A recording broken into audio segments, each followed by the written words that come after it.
प्रभु यीशु ख्रीष्टको अथिल्य नाममा यहाँहरू सबैजनालाई जय मसीह। म मोसेस सन्यासीको तर्फबाट तपाईहरू यतिखेर हेर्दै हुनुहुन्छ अल्फा ओमेगा मिडिया। र आज यो हाम्रो एपिसोड, यो कार्यक्रम 3टा पेजबाट एकैचोटि प्रसारण भइरहेछ। Alpha omega media, RR beautiful faith, विश्वासको पाइला। यहाँ सबैजनालाई हामी स्वागत गर्छौँ। यहाँलाई थाहा छ, प्रत्येक सोमबार अपराह्नको समय 2 बजे हामीले यो एपिसोडलाई, यो आजको 7औं एपिसोड हो र विषय तपाईँलाई थाहा छ। अन्तको दिन हाम्रो अति नै आदरणीय पास्टर रेभरेन्ड डाक्टर हाम्रो बिटी राई सरले श्रृङ्खलाबद्ध ढङ्गले लगिराख्नु भएको छ। धन्यवाद तपाईँले हाम्रो यस एपिसोडलाई मन पराउनु भएको लागि, धेरैजनालाई तपाईँले सेयर गर्नुभएको लागि पनि धन्यवाद। तपाईँहरूको सल्लाहको लागि, सुझावको लागि पनि धेरै धेरै धन्यवाद छ। तपाईँले आफ्नो प्रतिक्रियाहरू जनाउनु भएको छ, यसको लागि धन्यवाद छ। आज पनि यस कार्यक्रममा तपाईँलाई स्वागत गर्दै गर्दाखेरि बिन्ती छ, यहाँलाई आफ्नो मित्रहरूलाई यस बेला सेयर गर्दै गर्नुहोला। र अब ढिलो नगरिकन यतिखेर हामी बिचमा अति नै आदरणीय हाम्रो विजय सर उपस्थित हुनुहुन्छ। सर जय मसीह। जय मसीह। हजुरलाई हार्दिक स्वागत छ। सर, तपाईँलाई एउटा जानकारी गराउन चाहे, हाम्रो यस एपिसोडमा हाम्रा श्रोताहरूले धेरै राम्रो असल प्रतिक्रियाहरू जनाएका छन्। तपाईँलाई यसरी श्रृङ्खलाबद्ध ढङ्गले यो एपिसोडमा, अब यो 7औं एपिसोड है, अनि यो हप्तामा एक दिन गरेर हजुरलाई पाउँदाखेरि धेरै खुसी पनि भएका छन्। अनि अब मैले सायदै ढिलो नगरिकन समय तपाईँलाई दिन चाहे, अब यो समय तपाईँले लिन सक्नुहुन्छ। अब बाँकी रहेको छ समय सबै तपाईँलाई। हवस्। मेरा प्रिय श्रोताबिन्द, आज फेरि हामीहरू 7औं एपिसोडमा छौँ। यीशुको दोस्रो आगमन बारेको सिरियल जो छ, त्यसको 6वटा हामीले सुनिसकेका छौँ। त अस्ति 6औँमा चाहिँ मैले ऱ्याप्चर अर्थात् हामी विश्वासीहरू प्रभुकोमा कसरी उठाइ लगिनेछौँ त्यो बारे बताएको थिएँ। अनि अस्ति मैले सूचना दिए अनुसार आज 7औँमा चाहिँ मैले थुमाको विवाहको बारेमा बताउने कुरा गरेको थिएँ। त माथि हामी प्रभुका गइसकेपछि यता संसारमा त महासङ्कष्टकाल भइराखेको हुन्छ, तर माथि स्वर्गमा चाहिँ हामी प्रभुसित आनन्दमा बसिराखेका हुन्छौँ। कति ठुलो भिन्नता नि! छोडिएकाहरूलाई संसारमा विपत्ति 666 समयमा पर्ने, अनि हामी लगिनेहरूलाई चाहिँ प्रभुसँग सधैँ एकसाथ बस्न पाउने, आनन्दमा मग्न भएर बस्न पाउने समय गर्दाखेरि ऱ्याप्चरमा चाहिँ जानै पर्ने कुरा देखिँदैछ। त माथि ऱ्याप्चरमा गइसकेपछि चाहिँ प्रकाशको पुस्तक 19 अध्यायको 7 पदमा लेखिएको छ। 7 पदमा यसरी लेखिएको छ, 19 को 7 पद। अच्छा, हामी रमाऊ, अत्यन्त खुसी हौँ र उहाँलाई महिमा दिउँ, किनभने थुमाको विवाहको दिन नजिक आएको छ र उहाँकी दुलही आफै तयार हुँदैछन्। थुमाको विवाह, थुमा चाहिँ यीशु हो। त बाइबलमा कतिवटा कुरा छन् जसलाई विभिन्न किसिमले बताइएको छ, कति रहस्यका कुराहरू छन्। यदि थुमा यीशु हुनुहुन्छ भने त यीशुले के बिहा गर्ने भयो त? त्यसो भए अरू मानिसले चाहिँ परमेश्वरले त बिहा गर्नु हुँदैन, मिल्दैन। बिहा गर्ने त परमेश्वर हुँदै होइन, गर्दाखेरि ईश्वरले चाहिँ कसरी बिहा गर्ने भयो त? यसको लागि चाहिँ अलिकता थियोलोजी बुझ्न हामीलाई आवश्यक पर्छ। बाइबलमा कति ठाउँ कति टर्म्सहरू छ, जस्तै मेटाफोर, फिगर अफ स्पिच, अनि सिमिली, इडियम, यस्ता थुप्रै टर्म्सहरू छ इन्टरप्रिटेसन गर्नुको लागि, बाइबलको अनुवाद गर्नुको लागि चाहिँ, बाइबलको अर्थ खोल्नुको लागि यस्तो थुप्रै कुराहरूको चाहिँ हामीले मद्दत लिनुपर्छ। त्यसले गर्दा चाहिँ थुमाको विवाहमा पनि थुमा थुमा होइन, विवाह पनि विवाह होइन। यो मेटाफोर जस्तो भजन 23 को 1 मा परम प्रभु मेरो गोठाला हुनुहुन्छ, परमेश्वर त गोठाला होइन, परमेश्वर त भेडा गोठाला होइन नि, म त सृष्टिकर्ता परमेश्वर, त परमेश्वरलाई भेडाको गोठाला बनाइदिए। त्यो भन्नुको मतलब चाहिँ हामीहरूको हेरचाह गर्ने भनेको, देखरेख गर्ने, घुमाएर भनेको। यसैया 40 को 6 पदमा सारा प्राणी घाँस हो भनेको छ। त्यसो भए त तपाईँ म सबै त घाँस पो रहेछ, होइन? घाँस भनेको घाँस होइन, त्यो भनेको चाहिँ घाँस जसरी ओइल्याउँछ त्यस्तै हामी पनि ओइल्याउँछौँ, बुढेसकालमा पुग्छौँ, मर्छौँ भन्नु खोजेको, घुमाएर भनेको। मत्ती 5:13 पदमा तिमीहरू पृथ्वीका नुन हौ भनेको छौ। त हामी त नुन होइनौ नि, नुन खाने पो हौ त, हामी त नुन खान्छौँ पो, होइन? त नुन हो भनेको तिमीहरू पृथ्वीमा मिलनसार मिलेर जानु, छरिएर जानु। जसरी नुन बिलेर सबलाई पुग्छ त्यस्तै हामी पनि सबलाई पुग्नुपर्छ भन्ने घुमाएर भनेको। मत्ती 5:16 पदमा तिमीहरू जगतका ज्योति हो भनेको छ। हामी त टर्च लाइट होइन नि, हामी त मान्छे हौ। त तिमीहरूको ज्योति चम्कोस् भनेर 16 पदमा लेखेको छ। अर्थात् त्यसको अर्थ चाहिँ तिमीहरूको सुकर्म देख्नुपर्छ अरूले, तिमीहरू अन्धारोमा बाटो देखाउने मानिसहरू हौ भनेर भन्नु खोजेको। र मेटाफोर भनेको चाहिँ मेटाफोर, सिमिली अनि यस्तै फिगर अफ स्पिच भन्छ, यस्तोले चाहिँ एउटा भनेको कुरोलाई अर्को अर्थ दिइराखेको हुन्छ। त्यस्तै यहाँ पनि भेडा थुमा भनेको थुमा होइन, थुमा भनेको चाहिँ यीशुलाई थुमा भनेको। यूहन्नाको सुसमाचार 1:29 पदमा येशूलाई आउँदै गरेको देखेर बप्तिस्मा दिने यूहन्नाले हेर संसारको पाप उठाइ लैजाने परमेश्वरको थुमा भनेको छ। यीशुलाई थुमासँग तुलना गरेको मात्र हो।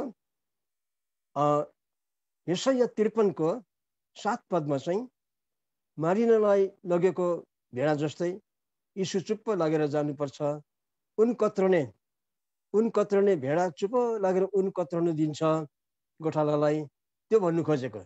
अर्थात् यीशुले चाहिँ उसलाई दोष लगाउँदाखेरि बोल्नु हुँदैन, मुख खोल्नु हुँदैन।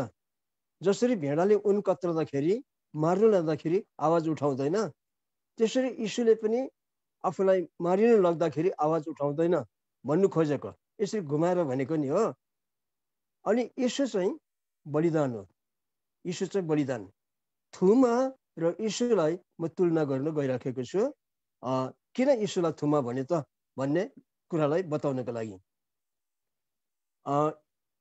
प्रस्थानको किताबमा यो निस्तार 4 को कुरा छ। मिश्र देशबाट इस्राएलीहरू छुटेर जाने। अब त्यतिखेर एउटा बलिदान गर्नु पर्थ्यो।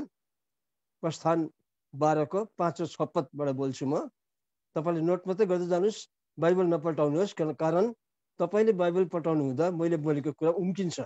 र नोट गर्नुहोस्, पछि फुर्सदको समयमा तपाईँले पढ्नुहोस् न। अघि प्रस्थान 12:5-6 पदमा इस्राएलीहरू मिश्र देश छोडेर निस्कने बेलाको कुरा हो।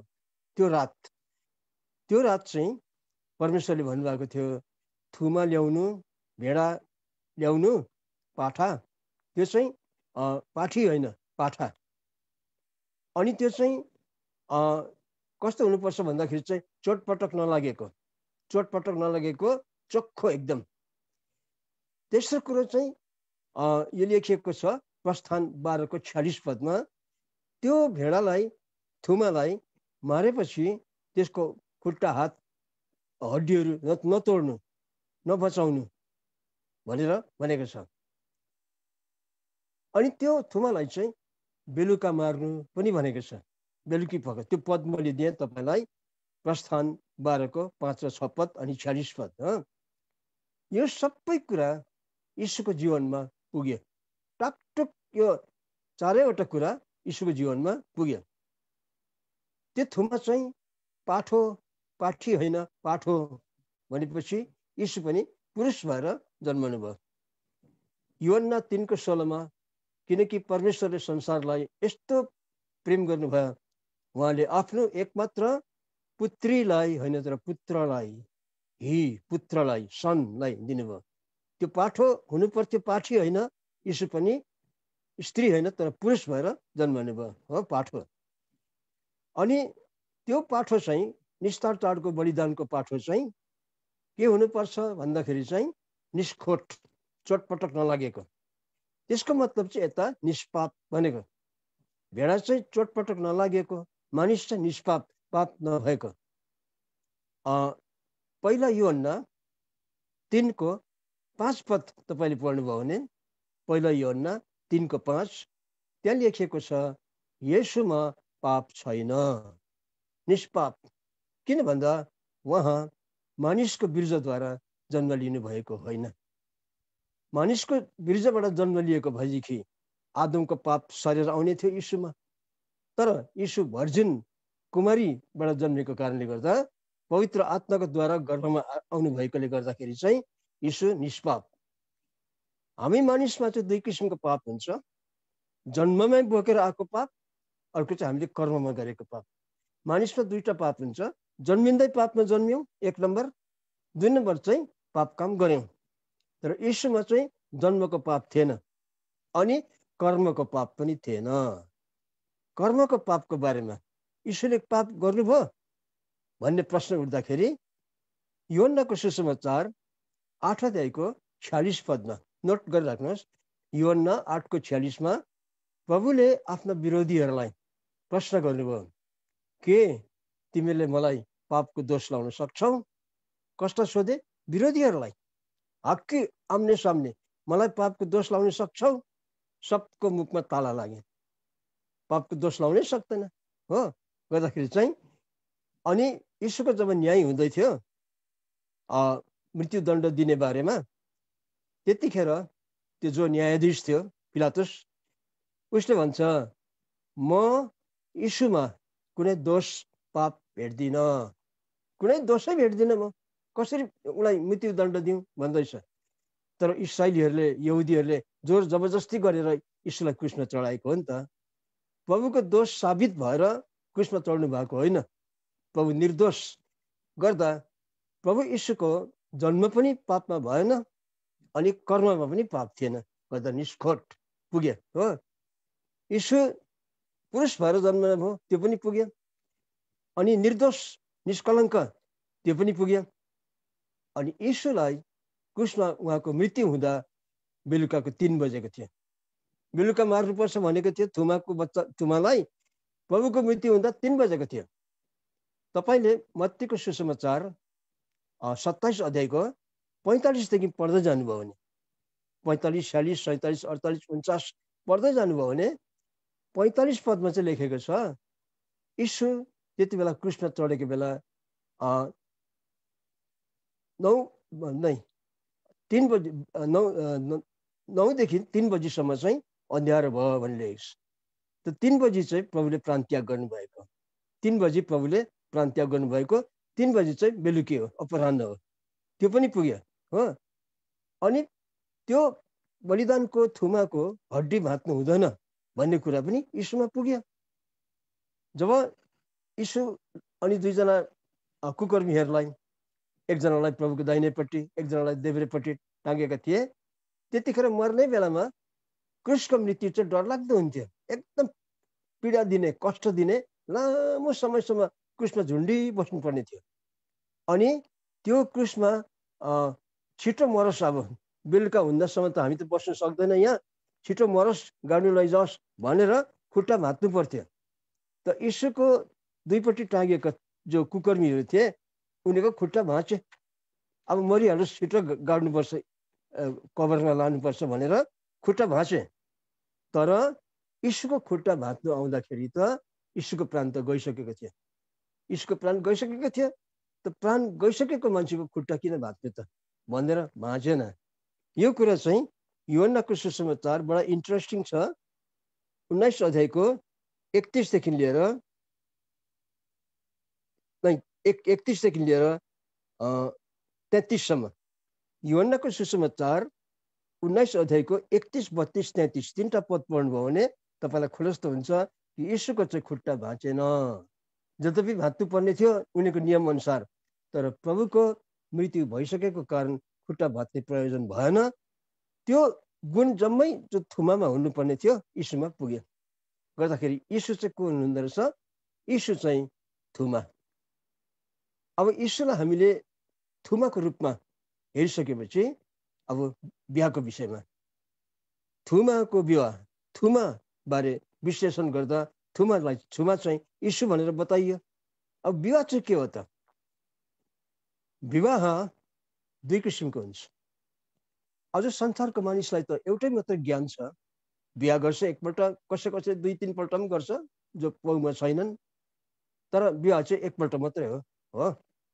हामीले साथीलाई यसो भन्न सक्छौँ, साथी मेरो छोराको बर्थडेमा त तपाईँलाई बोलाइन, अर्को सालको बर्थडे छोराको बर्थडेमा बोलाउँछु ल भन्नु सक्छौँ।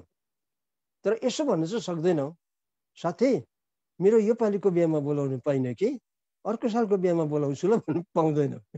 पाउँछ? पाउँदैन नि। घरिघरि बिहा हुँदैन, एकैपल्ट हुन्छ। अच्छा, त संसारको बिहा चाहिँ दुईजना, एकजना पुरुष एकजना स्त्री सँगै बस्ने अनुमति हो।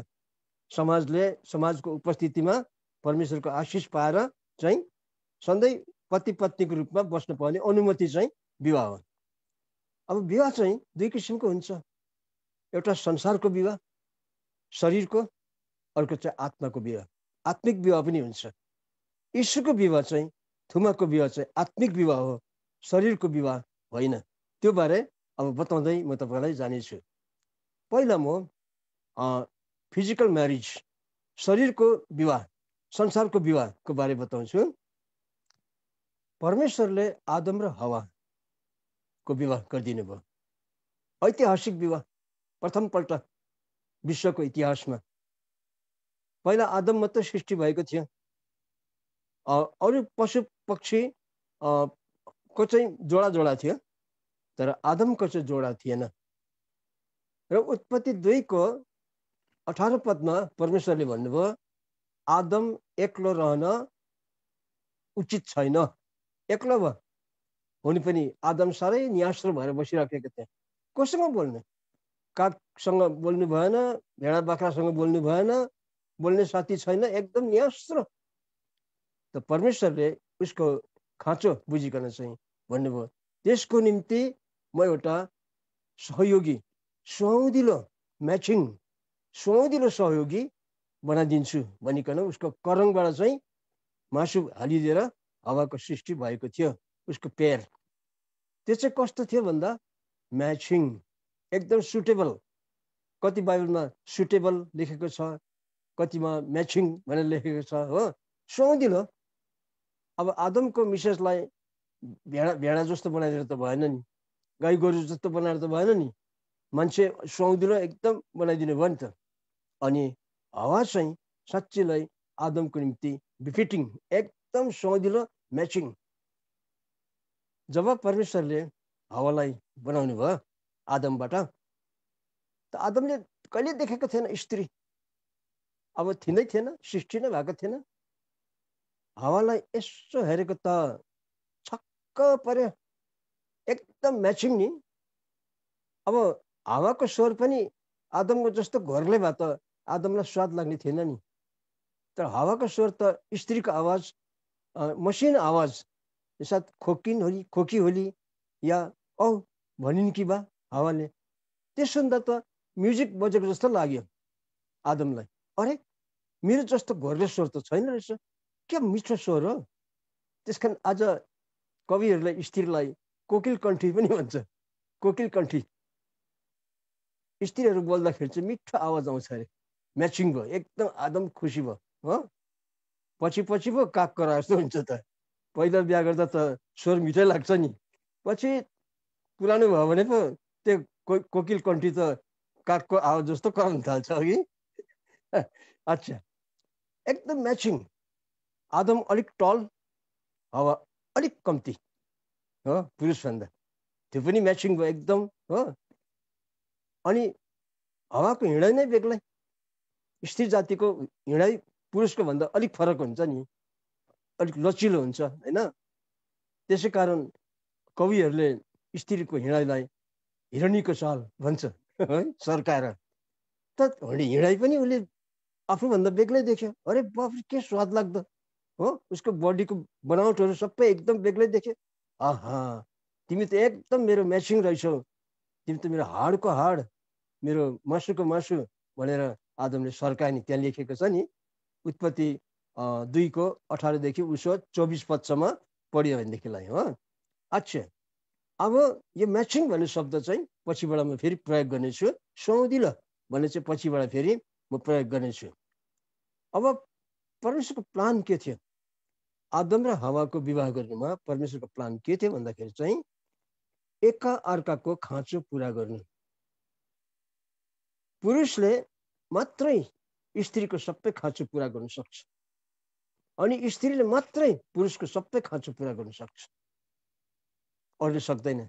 साथीले साथीको सबै खाँचो पुरा गर्न सक्दैन, आमाले छोरीको सबै खाँचो पुरा गर्न सक्दैन, बाउले छोराको सबै खाँचो पुरा गर्न सक्दैन।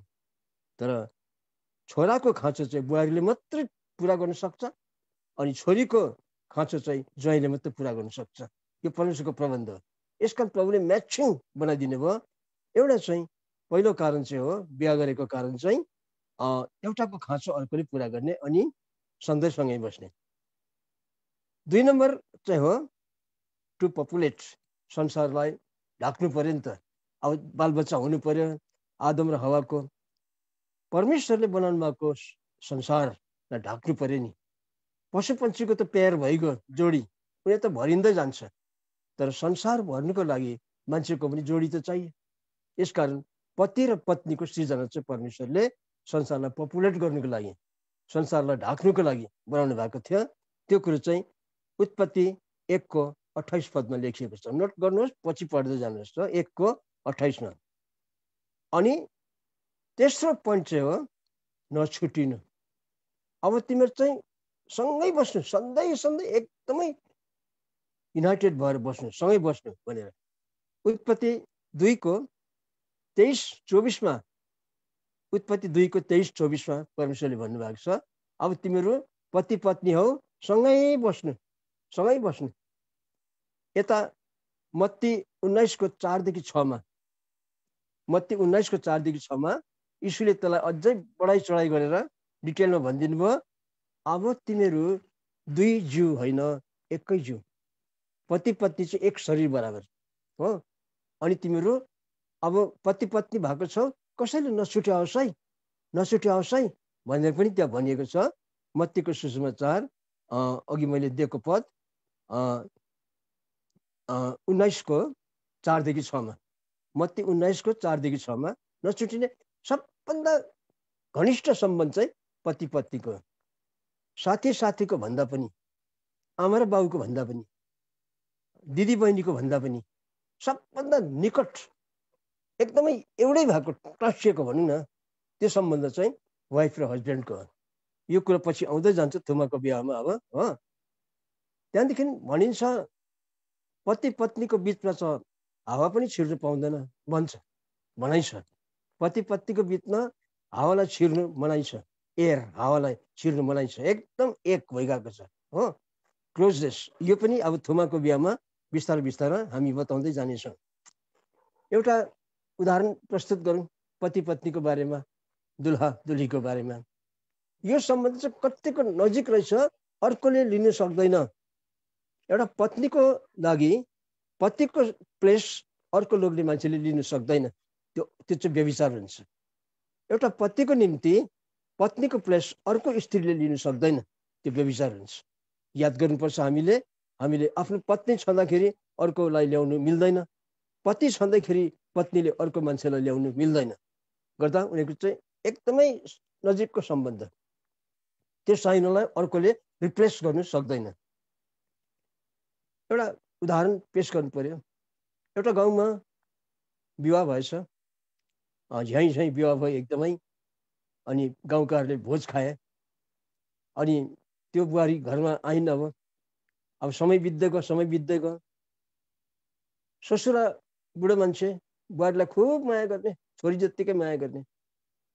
अनि एक दिन ससुरा बुढो मान्छे बिमार भएर सुतेछ, पाउमा बितेछ। बित्दाखेरि बुहारीको पालो डाँको छोडेर रुइछन्, कठै यस्तो मेरो ससुरा कहाँ पाउने भन्दाखेरि गाउँको बुढा मान्छेहरू आएर, बुहारी किन धन्दा भने कि हामी गाउँका बुढाहरू छौँ त थुप्रै, हामीलाई ससुरा भन न भन्दा त बुहारीको चित्त बुझेछ। त्यसको 6 महिना बादमा त सुर्ताले सासू पनि खसेछ। फेरि बुहारी विलाप गर्न थालेछन्, कठै मेरो सासू यस्तो आमा जस्तो कहाँ पाउने भन्दा गाउँकी बुढीहरू, छ्यामा, काकी, फुपूहरू आएर बुहारी किन रोयो कि, हामी छौँ त अन्त, अब काकी फुपू नभन्नु, सासू भन्नु भन्दा त चित्त बुझेछ। त्यसको केही काल पछाडि बाइकको एक्सिडेन्टमा देवर पनि खसेछ। अमै मेरो यस्तो देवर सबै काम गरिदिन्थ्यो, मेरो कहाँ पाउने भन्दाखेरि गाउँको 16-17 वर्षको केटाहरू आएछ। आएर भाउजू तपाईँले किन धन्दा मानेको, तपाईँको एउटा देवर खस्यो त के भयो, हामी गाउँका यत्रो केटाहरू छौँ त देवर भन्दा बुहारीको चित्त बुझेछ। रहँदा बस्दा लोग्ने पनि कसो के भएर मरेछ। अन्त बुहारीको बेला स्वास्नीको बेला रुन थालेछ, लौ मेरो त सबै समाप्त भयो, ससुरा गयो, बुहारी गइन्, सासू गइन्, देवर गए, म त एक्लो परे, अब मेरो फल्ना छैन अब भन्दाखेरि गाउँका 42-43 वर्षको मान्छेहरू, बहिनी के को धन्दा, अन्त हामी छौँ त भन्नु सकेन अरे। सक्दैन नि, कुनै स्त्रीलाई म तिम्रो ससुरा हुँ भन्दा त केही भएन नि, म तिम्रो सासू हो भन्दा केही बिग्रेन त, म तिम्रो देवर केही बिग्रेन, तर बिहा गरेको अर्को स्त्रीलाई म छँदैछु त भन्नु चाहिँ मिल्दैन। भन्नुको मतलब लोग्नेको स्थान अर्कोले लिन सक्दैन, स्वास्नीको स्थान अर्कोले लिन सक्दैन, यति क्लोज, सो क्लोज। यो भन्नुलाई मैले यो उदाहरण तपाईँको अगाडि राखेको छु। अब अघि बढौँ। अब यो बारेमा मङ्गनी गरेर बिहा गरिन्छ नि त, बिहा त मङ्गनी इसाई दस्तुरमा, अरू दस्तुरमा पनि छ, पहिला मङ्गनी गर्छ अनि बिहा हुन्छ। त्यसमा चाहिँ एउटा उदाहरण दिइराख्छु छु बाइबलबाट, त्यो चाहिँ पछि काम लाग्छ, फेरि पछि बताउँदै समेट्दै लान्छु म। पुरानो करारमा उत्पत्तिको किताब 24 अध्यायमा अब्राहमको बारेमा छ। अब्राहम छ, उसको छोरा इसाक, उत्पत्ति 24 पछि घरमा पढ्नुहोस्, उसको छोरा इसाक बिहा भएको छैन। अब्राहमलाई सुर्ता भयो, मेरो छोरो बढ्यो हुर्क्यो, बिहा गरिदिनु त पर्छ। र उसले आफ्नो नोकर थियो एउटा एलाजार नाम भएको, त्यसलाई भन्छ जाऊ तिमी फलाना ठाउँमा गएर, मेरो आफन्तहरू छ त्यता पर्नेहरू, त्यतिखेर आफन्तमा बिहा चल्थ्यो अनि व्यवस्था आएको थिएन, त्यहाँ गएर चाहिँ मेसोपोटामियामा जानु अनि मेरो छोरा इसाकको निम्ति बुहारी ल्याइदिनु भन्दा गयो। अब त्यो एलाजार भन्ने दास गयो, सुन्दर कुरा छ यहाँनिर, कसरी मङ्गनी हुन्छ, कसरी बिहा हुन्छ त्यो कुरोको वर्णन यहाँनिर छ। गयो गयो गयो उटहरूमा गिफ्टहरू थुप्रै लगेर, उपहारहरू लगेर त्यो कन्यालाई खोज्नुको लागि, कुन चाहिँ कन्या चाहिँ फिट हुन्छ अब इसाकको लागि भनेर चाहिँ गए। टाढो मुलुकमा गए पछाडि रिबिकाको घरमा पुग्यो। रिबिका भन्ने मामाको छोरी, त्यतिखेर चल्थ्यो बिहा, पुग्यो। अनि उसले रिबिकालाई को लागि प्रपोज गर्छ। अब यो चाहिँ मङ्गनी है, प्रपोज। त्यो चाहिँ उत्पत्ति 24:49 पदमा तपाईँले पछि पढ्नुहोस्। अब्राहमको विषयमा बतायो, उसले मेरो मालिक एकदम धनी मान्छे, भेडा बाख्रा पुरा भएको, सम्पत्ति भएको मान्छे, उसको छोरा छ, बुहारी चाहियो, यो घरको यस्तो फल्नालाई देखेर म त उसलाई पो लैजाउँ कि मेरो मालिकको छोराको निम्ति भनेर प्रपोज गर्दैछ। तपाईँले पछिबाट पढ्नुहोस्, उत्पत्ति 24:49 पदमा। अनि रिबिकालाई बोलायो उनीहरूले, छोरी लु तँलाई माग्नु आएको छ, जाने कि नजाने भन्दा रिबिकाले जान्छु भन्दै। यो कुरो चाहिँ उत्पत्ति 24:57-58 पदमा लेखेको छ। 57-58। रिबिकालाई, छोरी तिमीलाई त माग्नु आएको छ, कसो गर्छौ, जाने भन्दा जान्छु भने। त्यस्तै हामीले मङ्गनी गर्दा हाम्रो हुनेवाला बुहारीहरूले हुन्छ भनेर जान्छु भन्दा मात्रै त मङ्गनी पक्का हुन्छ नि। मङ्गनी सकेपछि अब इम्पोर्टेन्ट कुरा छ, गिफ्टिङ आयो। गिफ्ट उत्पत्ति 24:52-54 नोट मात्रै गर्नुहोस्। उत्पत्ति 24:52, 53, 54 उसले सुनको औँठीहरू, हातको चुराहरू बाला भन्छ अब त्यस्तो रिबिकालाई लगाइदियो। त्यो चाहिँ मगनी गर्दा लगाइदिएको, जस्तो हामी औँठी लगाएर गर्छौँ नि मगनी, होइन। अनि घरकोहरूलाई पनि हामी कपडा लत्ता दिन्छौँ, बाबुलाई आमालाई, हो। लेप्चाहरूले अमोदम भन्छ आमालाई दिने लुगा, हो। यसरी गिफ्टिङ हुन्छ। त्यो गिफ्टिङ चाहिँ 52देखि 54 पदमा छ उत्पत्ति 24को गर्दा मगनी पक्का भयो, हो। त्यहाँदेखि अब लाने काम, यो चाहिँ उत्पत्तिको किताब 24 अध्यायको 59 पद 5 र 9 59 पदमा रिबिकालाई लिएर गयो बिहाको लागि। बिहा चाहिँ भएको छैन, इसाकसँग लगेर मगनी गरेर लगिदियो। हेर्नुहोस्, ठिक त्यस्तै हामीहरूको समाजमा पनि आजभोलि हामी हाम्रो छोराहरूको लागि विवाह गर्दाखेरि पहिला सुलाक लाउँछौँ, सोधनी, त्यहाँदेखि मगनी गर्छौँ, मगनीमा औँठी लगाइदिन्छौँ। त्यो चाहिँ बुक गरेको मगनीमा यसको आत्मिक मिनिङहरू छ र मैले भन्दैछु। बुक गरेको चाहिँ औँठी लगाइदियो, ल तिमी चाहिँ आज अब फलानाको लागि बुक भयो है भनेको नि, त्यो भयो। अब अगाडि बढ्छु म, यो भरे यसको आत्मिक मिनिङहरू अहिले बिस्तारै खुल्दै जान्छ है। अब परमेश्वरले आदम र हवालाई त विवाह गरिदिनु भयो, यो आशामा कि यिनीहरूले पवित्र वंश फैलाउँदै जान्छ, पवित्र वंश। तर आदम र हवा त पापमा परिहाले, शैतानको चलाकीमा परेर फल खाइदियो, जुन मनाइ गरेको थियो फल खाइदियो, पतित भयो। अब आदम र हवा पतित भएपछि परमेश्वरले एउटा प्लान गर्नुभयो। अब ठिकै छ, आदम र हवाबाट आशा भएन। अब म अर्को योजना बनाउँछु, एउटा आत्मिक विवाहको प्लान गर्छु भनेर चाहिँ यीशु ख्रीष्टलाई चाहिँ दोस्रो आदम बनाएर पठाउनु संसार। यीशु ख्रीष्टलाई आदमसँग तुलना गरिएको छ। अब आत्मिक विवाहको कुरा म गर्न लाग्दैछु। अब म पढ्छु पहिला कुरिन्थी, यीशु ख्रीष्ट आदमको तुलना, पहिला कुरिन्थी 15 अध्याय 45 देखि 47 पढ्दैछु। पहिला कुरिन्थी 15 को 45, 46, 47 यसरी लेखेको छ, संसारको आदम र प्रभु यीशुको बारेको तुलना। 15 को 45, 46, 47 यहाँ लेखेको छ।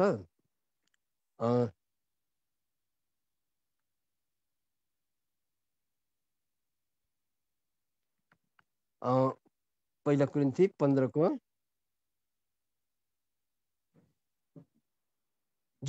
45बाट यसो पनि भनिएको छ, पहिलो आदम संसारको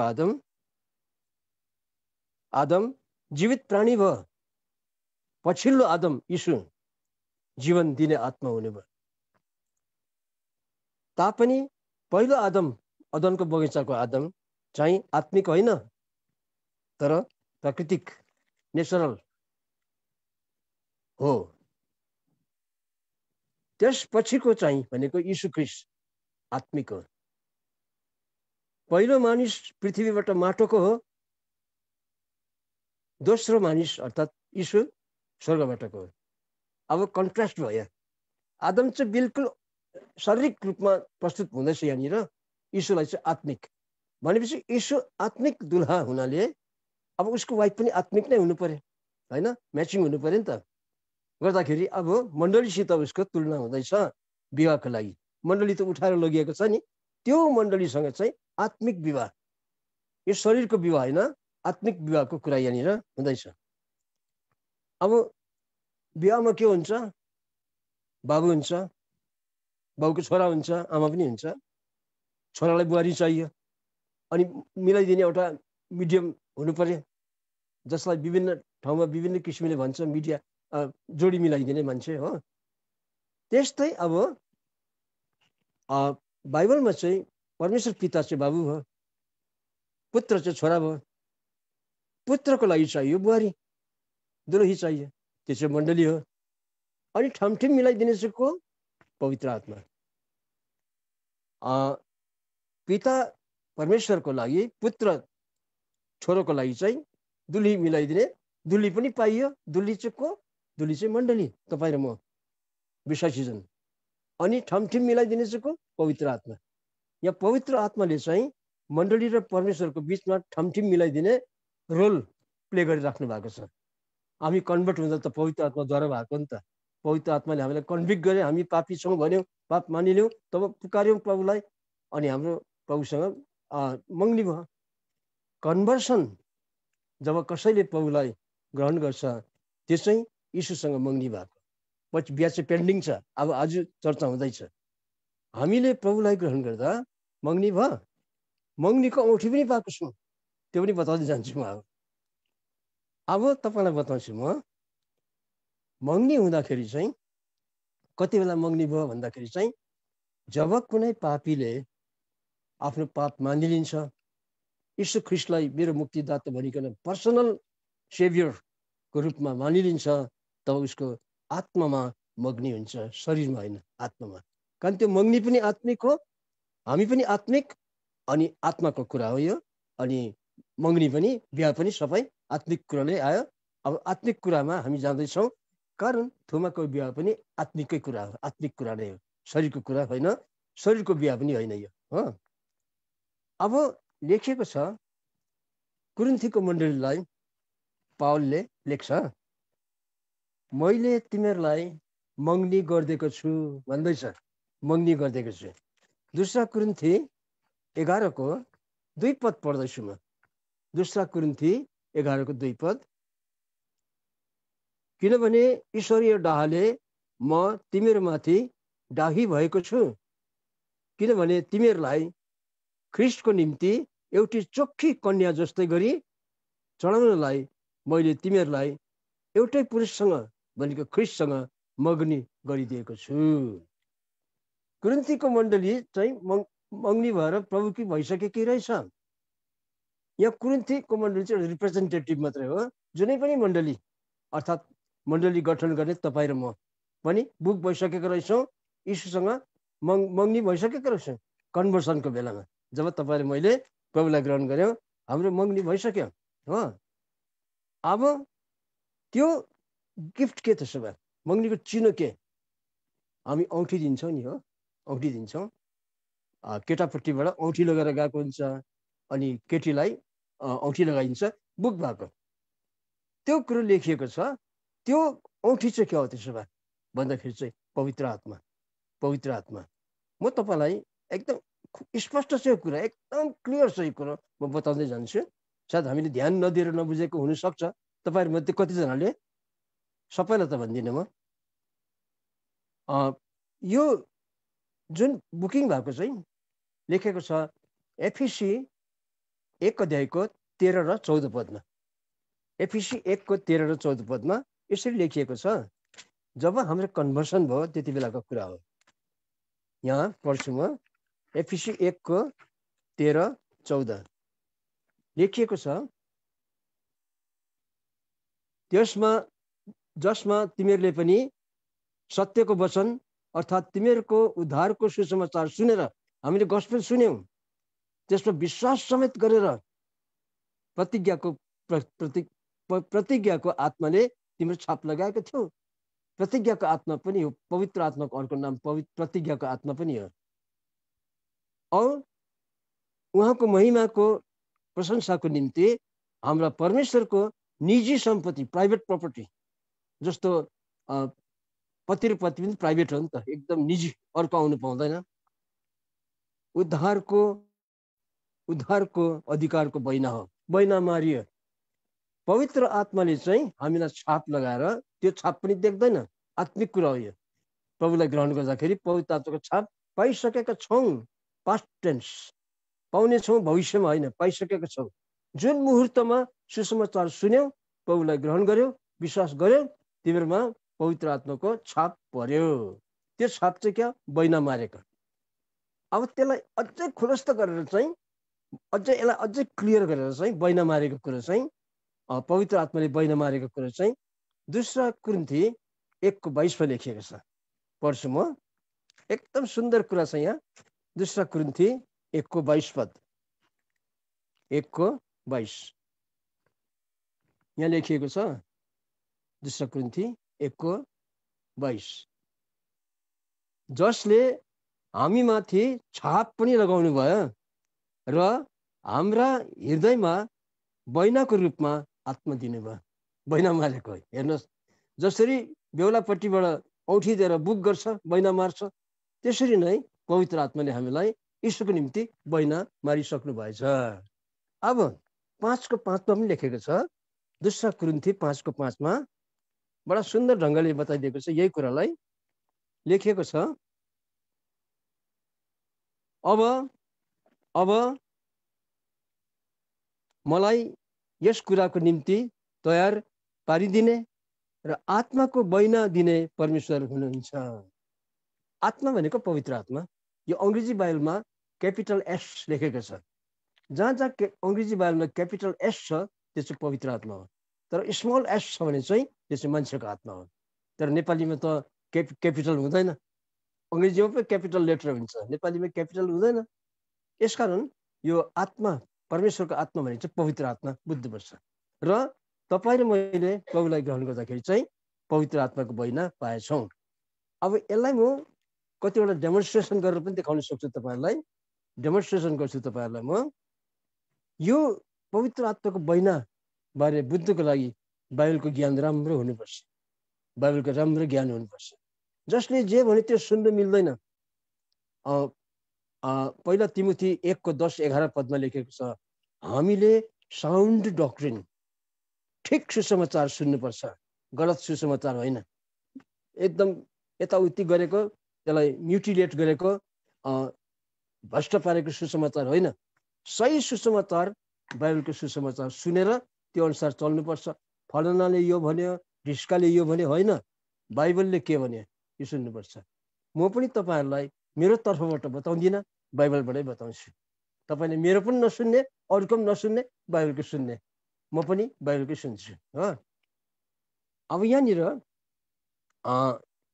बैना मारेको चाहिँ अर्नेस्ट मनी भन्छ, बैना मारेको। अब यसलाई म बताउँछु तपाईँलाई। जब कसैले प्रभुलाई ग्रहण गर्छ, अब एउटा डेमोन्स्ट्रेसन पनि गर्छु म तपाईँको अगाडि, ग्रहण गर्छु। म तपाईँलाई डेमोन्स्ट्रेसन गर्छु। यहाँ केही राखेको छु मैले, एउटा मञ्च तयारी गरेको छु एकछिनको लागि। यो मञ्च, प्लेटफर्म। जब कुनै मान्छेले प्रभु यीशुलाई ग्रहण गर्छ त्यतिखेर यो मान्छे, यो कागजको टुक्रा, एउटा चर्च, पेन्टिकोस्टल चर्चको मेम्बर भयो, ब्याप्टिजम लियो। त्यो चाहिँ पेन्टिकोस्टल चर्चको सदस्यता लियो। त्यो चाहिँ संसारको मण्डली हो, संसारको मण्डली है। ल, यहाँ पेन्टिकोस्टल चर्चमा गयो शरीरमा, तर उसको आत्मा चाहिँ प्रभुको शरीरमा गाँसिन पुग्यो। शारीरिक तौरमा ऊ संसारमा पेन्टिकोस्टल चर्चको मेम्बर, प्रभुलाई ग्रहण गर्यो, बप्तिस्मा लियो, पेन्टिकोस्टल चर्च जोइन गर्यो। शरीरमा ऊ पेन्टिकोस्टल चर्चमा छ, आत्मामा ख्रिस्टको मण्डलीमा छ, आत्मिक मण्डली हो, उठाइ लैजाने। अर्को मान्छेले पनि प्रभुलाई ग्रहण गर्यो, बप्तिस्मा लियो, ब्याप्टिस्ट चर्चमा गयो। ल, दुई भाइको मण्डली फरक फरक छ है। त्यहाँदेखि उसको आत्मा पनि गयो, तर एकै ठाउँ। संसारमा त एउटा पेन्टिकोस्टलको, अर्को ब्याप्टिस्टको, तर माथि त एउटै मण्डली छ। यो चाहिँ उठाइ लैजाने आत्मिक मण्डली हो, दुल्ही यही हो। अर्को भाइले पनि प्रभुलाई ग्रहण गरिहाल्यो। बहिनी भनौँ योपालि चाहिँ हो कि, एक बहिनीले प्रभुलाई ग्रहण गरे, प्रेस्बिटेरियन मण्डलीमा गयो। ल, तीनजनाको मण्डलीको सदस्यता बेग्लै बेग्लै, एउटा पेन्टिकोस्टल, एउटा ब्याप्टिस्ट, अर्को प्रेस्बिटेरियन गयो। उस त्यो बहिनीको आत्मा पनि यहीँ गयो। दुई भाइ एक बहिनीको आत्मा त एकै ठाउँ गएछ नि। माथि त एकै ठाउँमा रहेछ नि त, तल पो बेग्लै बेग्लै मण्डली। एक भाइ रहेछ ढाँटेर पास्टरलाई झुक्क्याएर ब्याप्टिजम लियो। मैले प्रभु पाएको छु, मलाई बप्तिस्मा दियो भन्दा पास्टरले विश्वास गरेर ल त बप्तिस्मा दिएर एउटा मण्डलीमा ल तिम्रो सदस्यता यहाँ छ भन्ने। तर उसको आत्माको सदस्यता मिलेन, उसले प्रभु पाएको छैन, ढाँटेर ब्याप्टिजम लिएको छ। शरीर संसारको पास्टरलाई त ढाँट्नु सक्यो, मेम्बरसिप लियो, माथिको पास्टरलाई ढाँट्नु सकेर यहाँ मेम्बरसिप पाएन। ल हेर्नुहोस्, यस्तो पनि हुन्छ। एउटा छ जसले चाहिँ प्रभुलाई ग्रहण गरे, तर बप्तिस्मा लिनु पाएन। कति कारणवश बप्तिस्मा नलिई मरिगयो। स्वर्ग जान्छ अवश्य। संसारको मेम्बरसिप पाएन, उसले मरिगयो, यहाँको मेम्बरसिप पाए। प्रभुको साथमा जुन क्रुसमा चढेको थियो त्यो कुकर्मी, दुई मध्ये एकले प्रभुलाई क्रुसमा ग्रहण गरे। लुक्का 23:42-43 पद नोट गर्नुहोस्। लुक्का 23:42-43। ऊ त कुनै चर्चको मेम्बरसिप पाएन नि, ब्याप्टिजम पनि लिएन, तर प्रभुले आज त मसँग स्वर्गमा जान्छस्, स्वर्गको मेम्बरसिप पाए। त्यो मान्छे उसको यहाँ पनि गएको थियो। अब ऱ्याप्चर हुँदाखेरि चाहिँ यो संसारको मण्डली तपाईँ र म यतिकै त उठाइँदैनौँ नि। अस्ति ऱ्याप्चर भनेमा जसको नयाँ जीवन भएको छ ऊ मात्रै उठाइन्छ। यो खास प्रभुलाई ग्रहण गरेर आत्मा बाँचेकाहरू यो चाहिँ ऱ्याप्चरमा जान्छ। यो भौतिक मण्डली त जाँदैन नि, सलिड मण्डली ढाकढुक त लाँदैन नि प्रभुले। तर जोको आत्मा बाँचेको छ, प्रभुको शरीरमा गाँसिएको छ, आत्मिक शरीरमा, पहिला कुरिन्थी 12:13 पदमा छ नै, पहिला कुरिन्थी 12:27 पद पढ्नुहोस्। यीशुको शरीरमा हामी गाँसिन पुग्यौँ, यो चाहिँ ऱ्याप्चरमा जानेछ भनेर लेखिएको छ। अब हामी संसारमा बस्दाखेरि बेग्लै मेम्बर छौँ, बेग्लै मेम्बरसिप लिएर बसेका छौँ नि त, है। परमेश्वरले आफ्नो मण्डली चाहिँ कहिले खडा गर्नुभयो भन्दा एक नम्बर चाहिँ पेन्टिकोसको दिनमा। पेन्टिकोसको दिनमा प्रभुले मण्डली खडा गर्नुभएको। पेन्टिकोसको अघि मण्डली भन्ने कुरा थिएन, त्यसलाई समुदाय भन्थ्यो, यहुदीहरूको समुदाय, कङ्ग्रिगेसन भन्थ्यो। तर एक्लेसिया चाहिँ पेन्टिकोसको दिनमा भएको। अस्ति मैले सुरुमा त्यसै कारण मण्डलीबारे बताएको। मण्डली एक्लेसिया भनेको संसारबाट छानेको बोलाइएकाहरू एक्लेसिया। त प्रभुले पत्रुसलाई सोधेको थियो, मलाई मान्छेले के भन्छ भन्दा चेलाहरूले भने, प्रभु तपाईँलाई कसैले अगमवक्ता भन्छ, कसैले अगमवक्ता मध्ये एक, कसैले यर्मिया भन्छ, एलिया भन्छ भन्दा तिमीहरू के भन्छौ भन्दा पत्रुसले प्रभु तपाईँ त जिउँदो परमेश्वरको पुत्र ख्रिस्ट हुनुहुन्छ भन्दा प्रभुले स्याबास, म तँमाथि होइन, म माथि नै। मण्डली पत्रुसमाथि खडा भएको होइन, कारण मान्छेमाथि मण्डली खडा हुँदैन। यीशुको आफ्नै आत्मिक शरीरमा मण्डली खडा हुन्छ, मान्छेमाथि मण्डली खडा हुँदैन। पत्रुसमाथि पनि चर्च खडा भएको होइन, यीशुमाथि नै भएको। यो कुरो चाहिँ पहिला कुरिन्थी 3:11 पदमा लेखेको छ। पहिला कुरिन्थी 3:11 बसालिएको जग फाउन्डेसन त्यो चाहिँ यीशु हो। त्यहाँ चाहिँ पेन्टिकोसको दिनमा मण्डली खडा भयो। तर त्यो मण्डली त यहुदी मण्डली थियो, यहुदी मण्डली थियो, प्योर यहुदी मण्डली। 3000ले प्रभुलाई ग्रहण गरेका थिए। 3000 को अगाडि 120 जना थिए, 3120 जनाको मण्डली खडा भयो पेन्टिकोसको दिनमा। त्यहाँदेखि अब प्रभुले भन्नुभएको थियो, मण्डलीलाई प्रभुले गोठ पनि भनेको छ, गोठ बगाल। योहन्नाको सुसमाचार 10:16 पदमा प्रभुले भन्नुभएको छ, मेरो अरू भेडा पनि छ, यहुदी भेडा बाहेक अरू भेडा पनि छ, त्यसलाई पनि मैले ल्याउनु पर्छ। त्यो चाहिँ खडा भएको थिएन पेन्टिकोसको दिनमा। यो गोठको मात्रै भएको थियो, अर्को गोठको भएको थिएन। यो गोठ भनेको यहुदी गोठ। तर प्रेरित 10 अध्यायमा जाँदाखेरि, प्रेरितको किताब 10 अध्यायमा जाँदाखेरि कर्नेलियसको घरमा, कर्नेलियस त यहुदी होइन हो, ग्रिक हो। त उसले अनि उसको परिवारले अनि अरू कतिले त्यहाँ ग्रहण गरे। प्रेरित 10 अध्याय पढ्नुहोस् तपाईँले, गर्दाखेरि अर्को बगाल पनि कन्भर्ट भयो। त्यो चाहिँ अन्य जातिको मण्डली। अन्य जाति भनेको नन क्रिस्चियन भनेको होइन है। म नन क्रिस्चियनलाई अन्य जाति भन्दिनँ। म कतिले नन क्रिस्चियनलाई अन्य जाति अन्य भन्ने गर्छन्, म भन्दिनँ। त्यो मनदुख्दो कुरो हो। अन्य भनेको छिछि दूर हो। नन क्रिस्चियनलाई हामीले अइसाई भन्नु राम्रो, गैर मसी भइगयो। अइसाई र गैर मसी भन्दा भइगयो, अन्य जाति नभन्नु। कारण अन्य जाति त हामी पनि हौ, हामी त यहुदी होइनौँ नि त। जो यहुदी होइन ऊ अन्य जाति हो। अमेरिकन पनि अन्य जाति, जापान पनि अन्य जाति, गोर्खाली नेपाली पनि अन्य जाति, सबै अन्य जाति हो। गर्दाखेरि त्यो मण्डली जो छ त्यो चाहिँ अन्य जातिको थियो, प्रभु नपाएको नन ज्यूको, यहुदी होइन। अब त्यो दुईजना चाहिँ दुई मण्डली, यहुदी ग्रिक, यहुदी र अयहुदी मण्डली एक भयो। प्रभुले यूहन्ना 10 अध्यायको 16 पदमा भन्नुभएको कुरा चाहिँ प्रेरित 10 अध्यायमा पुरा भयो। दुईटा बगाल आयो, एउटा पेन्टिकोसको दिनमा खडा भएको मण्डली, अर्को प्रेरित 10 अध्यायमा खडा भएको मण्डली, तिनीहरू एक भयो। प्रभुले भन्नुभयो मेरो अर्को गोठ पनि छ, अर्को बगाल पनि छ, त्यो पनि आउनुपर्छ ममा, ती दुई एक हुन्छन्। अब ग्रिक, यहुदी, कमरा, फुक्का फुक्की छैन। अब तपाईँ र म पनि इस्राएली भयौँ, अब्राहमको सन्तान भयौँ हामीहरू।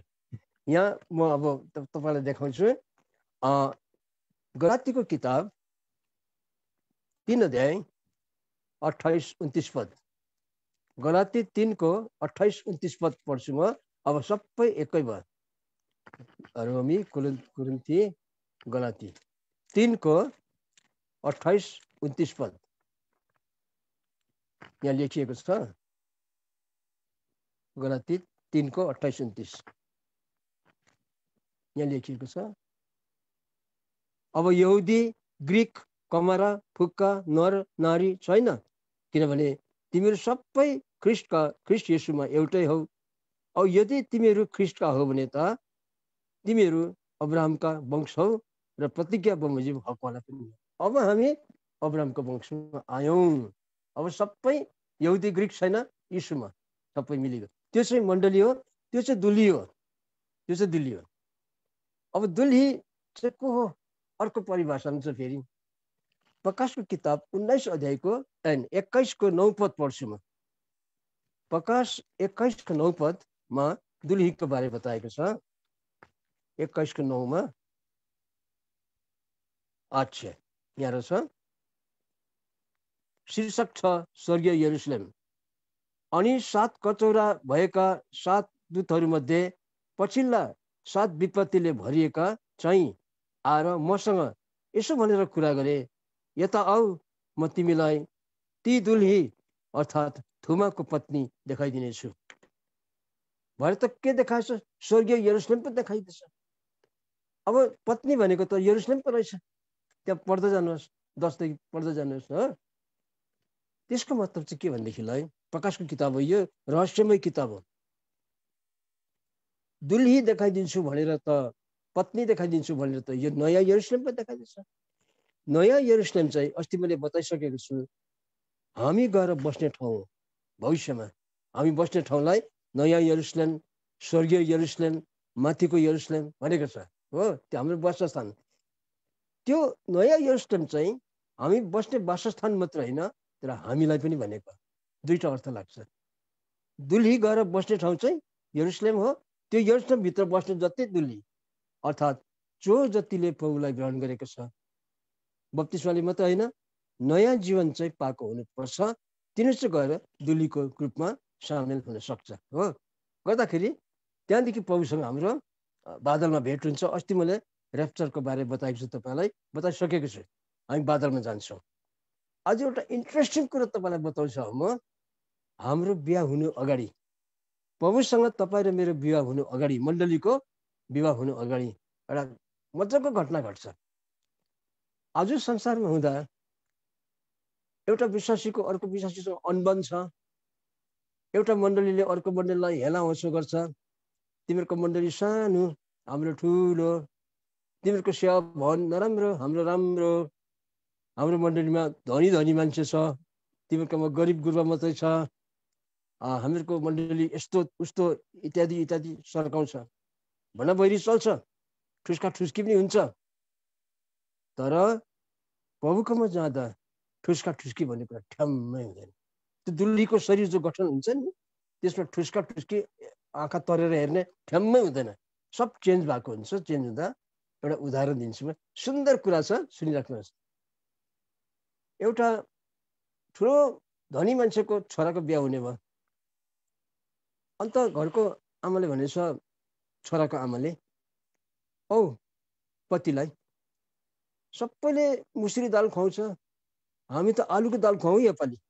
आलु थुप्रै किनौँ, आलुको दाल बनाइदिउँ, मुसुरी मात्रै किन भन्दा ल। ठुलो बिहा, मनको मन आलु ल्यायो, कोही कुन दोकानबाट, कोही कुन दोकानबाट, विभिन्न ठाउँबाट कलेक्सन गर्यो, बोराको बोरा आयो। अब बिहाको भोज तयारी हुँदैछ। त्यो आलु ल्याउँदाखेरि कोही आलु रातो छ, कोही आलु सेतो रङको छ, कोही आलु ठुलो छ, कोही आलु सानो छ, कोही आलु हल्यान्डको फरेन आलु, कोही लोकल आलु, विभिन्न किसिमको छ आलुहरू। अन्त त्यो आलुहरूले कराईमा पहिला उसिन्नु पर्यो आलुलाई झोल बनाउनलाई। कराईमा पानी हाल्यो, उसिन्छ। उसिन्दा आलु आलु झगडा पर्छ अरे। उसिन्दा आलु त ठोकी हुन्छ नि उम्लिँदा त। हल्यान्डको आलुले भन्छ अरे म हल्यान्डको त लोकल भन्छ अरे। ठुलो आलुले सानोलाई एक धक्की दिएर त्यो सानो आलु जाऊ त भन्छ अरे। रातो आलुले सेतो आलुलाई म रातो त सेतो भन्छ अरे। सेतोले रातोलाई म सेतो त रातो, हामी मिल्दैन भन्छ अरे। सोही पनि मण्डली पनि भनाबैरीमा छ अहिले। म यस्तो त यस्तो, तिमीहरूको यस्तो, हाम्रो यस्तो, इत्यादि इत्यादि। जबसम्म हामी प्रभुकोमा जाँदैनौँ, ठुस्का ठुस्की सानो मनमुटाउहरू भइबसेकै हुन्छ। शरीरमा छौ नि त, शरीरको मुक्ति भएको छैन क्यारे। अब त्यो आलुलाई उम्ल्यो, गल्यो, पाक्यो, ताच्नु पर्यो नि त। सट सट सट सट बोकेर ताछ्यो। त्यहाँदेखि अब कराईमा भुट्नु पर्यो, भुटेर झोल हालेर त्यसलाई पिठो पार्नु पर्यो। अन्त छुरी चक्कुले काट्यो, नुन भुटुन हाल्यो, आलुलाई पर भुट्यो। त्यहाँदेखि भुटेपछि नुन भुटुन हालेपछि सलल झोल हालिदियो। अब आलु चाहिँ एकदम के हुँदैछ भने पाकेको छ एकदम। त्यहाँदेखि ठुलो डाडु, यत्रो ढ्याब्रे डाडु ल्याएर क्याच्चै क्याच्चै क्याच्चै क्याच्चै आलुलाई त दाल बनाउनु पर्यो नि त। अब त्यति बेला हल्यान्डको आलु लोकलमा पस्छ अरे, लोकलको आलु हल्यान्डमा, ठुलो आलु सानोमा पस्छ अरे, सानो आलु ठुलोमा, रातो आलु सेतोमा, सेतो आलु रातोमा। अब त्यो डाडुले दिन त कचक कुचुक भएको नि त, एउटै भएको नि त। अघि म हल्यान्डको त लोकल त ठुलो, म सानो, हेन तेन भन्नेहरूले माथि त्यो झोल बनाउँदाखेरि त सबै मिसिएको अब हामी आलु भन्छ अरे। अब को हल्यान्ड को लोकल जम्मै त पसेको। त्यस्तै प्रभु आएर हामी ऱ्याप्चरमा जाँदाखेरि त तर मोमो छैन, माथि त एकदम मेलमिलाप। स्वर्गमा पनि लडाइँ गर्नु पर्यो भने त बडा बेस्वाद भयो नि अघि। अच्छा, ऱ्याप्चरमा हामी जान्छौँ। त्यहाँदेखि प्रभुको म्याचिङ हुनु पर्यो नि, हामी प्रभु जस्तै म्याचिङ हुनु पर्यो। जस्तो हावा चाहिँ आदमको म्याचिङ थियो, हामी पनि प्रभुको म्याचिङ हुनु पर्यो नि त, एकदम सौँदिलो हुनु पर्यो नि। त्यो म्याचिङ चाहिँ अस्ति मैले भनेको छु, बेमा जजमेन्ट। ऱ्याप्चरको भएर स्वर्ग जानु हुल्नुभन्दा पहिला चाहिँ एउटा न्याय भएर हाम्रो सबै दुर्गुणहरू, बिगारेको कामहरू नष्ट हुँदा हामी चाहिँ प्रभु जस्तै हुन्छौँ, प्रभु जस्तै हुन्छौँ हो। गर्दाखेरि चाहिँ हामीहरू चाहिँ अब तयारी हुनु पर्यो। त्यो डाडु पनि हामी बेमामा पाइहाल्छौँ, बेमा जजमेन्टमा कचाकुचुक पारेर सबलाई एक बनाइदिन्छ हो।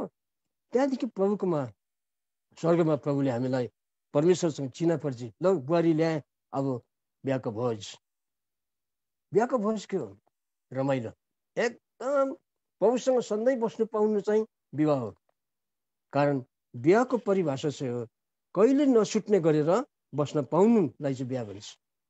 बिहा भनेको मतलब आत्मिक बिहा चाहिँ अब संसारको बिहा पो सन्तान जन्माउनु भयो इत्यादि इत्यादि, तर आत्माको बिहामा चाहिँ सन्तान जन्माउनु परेन, तर प्रभुसँग ठ्याक्कै मिलेर कहिले नछुट्ने गरेर बस्ने सम्बन्ध हो।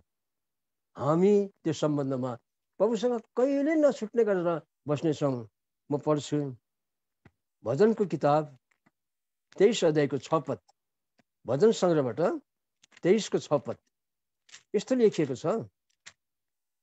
23 को 6, निश्चय मेरो जीवनभरि भलाइ र करुणा म पछि लाग्नेछ र परमप्रभुको घरमा म सदा सर्वदा रहनेछु।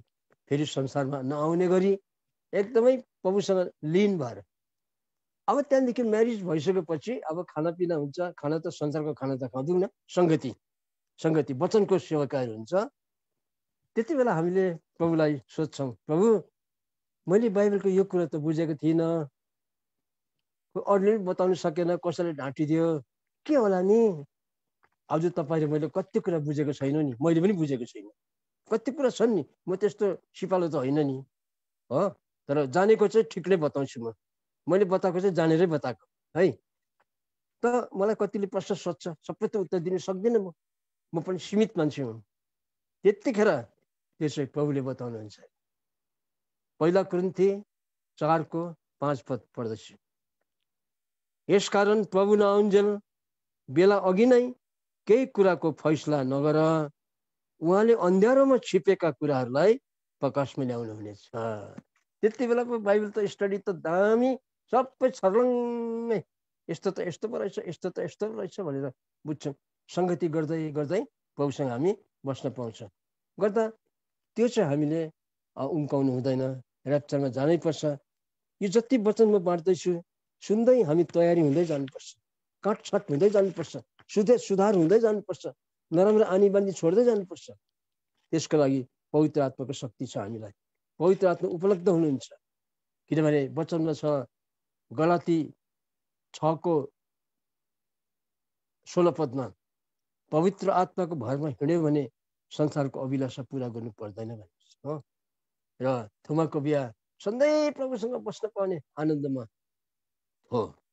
र अर्को पालि चाहिँ अब म 14 तारिक मेरो 8औँमा चाहिँ म बताउँछु 666 को आगमनको तयारी। 666 आउनुको अगाडि धेरै कुरो चाँजो मिलाउनु पर्छ उसले संसारमा। त्यो के गर्दैछ उसले अहिले ख्रिस्ट विरोधी आउनु अगाडि उसले के आइटमहरू ठिक गर्दैछ, आउनुको लागि ठिक्क तयारी हुनुको लागि मञ्च तयारी गर्दैछ। त्यो चाहिँ आउँदो पालि म बताउँछु, त्यहाँदेखि बढ्दै हामी जानेछौँ। र आउँदो पालि 7 तारिक सेप्टेम्बरमा फेरि 7 होइन 14मा फेरि 2 बजी भेट्नेछौँ। प्रभुले तपाईँहरूलाई आशिष दिनु। धन्यवाद।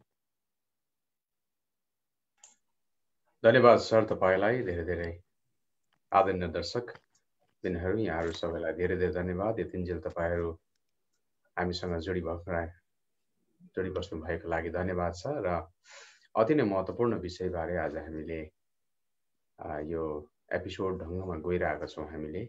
अनि आज म आशा गर्छु तपाईँले धेरै कुराहरू बुझ्नुभएको छ। अनि अर्को हप्ता पनि फेरि हामी सोमबारको दिन 2 बजे फेरि पनि भेट्नेछौँ। धन्यवाद छ तपाईँहरूको कमेन्ट्सको लागि, जतिजनाले सेयर गर्नुभयो अति नै धेरै धेरै धन्यवाद छ। तपाईँहरूको सल्लाह र सुझावको लागि तपाईँहरू कमेन्ट बक्समा गएर हामीलाई आज तपाईँले सल्लाह सुझाव दिन सक्नुहुन्छ। धेरै धेरै धन्यवाद छ। र सर हजुरलाई धेरै धेरै धन्यवाद छ। र तपाईँलाई यो एपिसोडको कारणले गर्दाखेरि धेरैजना व्यक्तित्वहरूले कार्यक्रममा सरलाई हाम्रो पनि भनिदिनुहोस् न, हामी पनि चाहन्छौँ सरलाई, उहाँलाई पाउनु पाए, हामीले पाए हामी साह्रै खुसी हुन्थ्यौँ भनेर कतिजनाले भनिराख्नु भएको थियो। अनि मैले उहाँहरूलाई भने प्रार्थना गर्नुहोला भनेर भन्नुभएको छ। र सरले अनुमति दिनुभयो भने उहाँको नम्बरहरू मैले उहाँलाई दिँदा मिल्छ नि अघि सर? हुन्छ। धेरै धेरै धन्यवाद सर तपाईँलाई। र आजलाई भने हामी बिदा लिन्छौँ। र माफ गर्नुहोला दर्शकहरू, हामीले अलिकति ढिलो सुरु गऱ्यौँ आज, कतिवटा टेक्निकल प्रब्लम भएको कारणले गर्दै 2 नागिसकेको थियो, तर ठिक्क समयमा नै सरले सिधाउनु भएको छ। र यो एपिसोडमा तपाईँले सिकिराख्नु भएको आज 7औं एपिसोडसम्मको तपाईँहरूले आफ्नो प्रतिक्रिया जनाइराख्नु भएको छ। र आजको पनि के कस्तो लागेको छ तपाईँले कमेन्ट बक्समा जानुहोस्। अनि सँगसँगै तपाईँले च्याट बक्समा हामीले देखेका छौँ, इनबक्समा देखेका छौँ, धन्यवाद छ। र अर्को हप्ता फेरि पनि भेट्नेछौँ। आएर भने हामीलाई बिदा दिनुहोस्। र सरलाई पनि जय मसी एकचोटि धन्यवाद सर। हवस्।